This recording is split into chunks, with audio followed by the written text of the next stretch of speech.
This is BC News Now. Iran has said that 5 Americans who've been jailed for years in Iran will soon be transferred to the airport as part of a prisoner swap. The deal was mediated by the Gulf state of Qatar. Our chief international correspondent Lisa Search is in Doha for us, and at least just take us to the build-up, the negotiations, the complexity of all to the point we are now.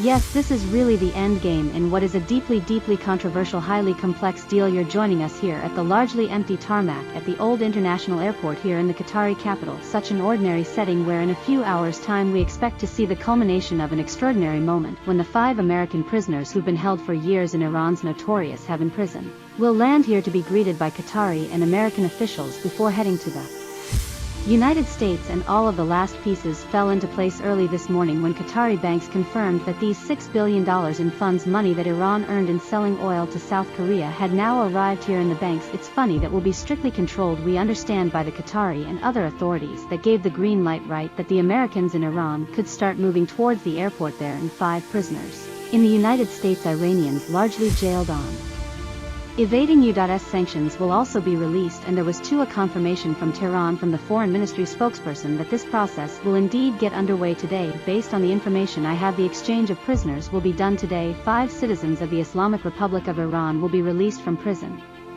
We don't have the full details yet of the identities of the 5 American prisoners, but 3 of them are well known. The longest detained Iranian American in Iranian prisoners, he's now a 51-year-old businessman who spent nearly 8 years in Evin prison. He was detained in 2015 on a business trip to Iran and then was later convicted on spying charges, sentenced to 10 years in jail.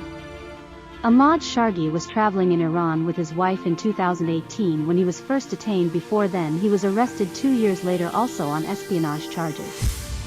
And there's also Murad Tabaz. He's a British-American conservationist. He was arrested 5 years ago. He also received a 10-year sentence. The 4th and the 5th American, who also holds an Iranian passport, have not been revealed. The names of the 5 Iranian prisoners in the United States, who not all of whom are expected to return to Iran today, have been released by the Iranian mission in New York. So this is an extraordinary moment, especially a rare moment of cooperation between Iran and the United States, who do not have diplomatic ties. This complex deal was negotiated over nearly a year by the Qatari officials, shuttling between American and Iranian delegations into separate hotels here in the Qatari capital, and the end of their result, their efforts will be seen today.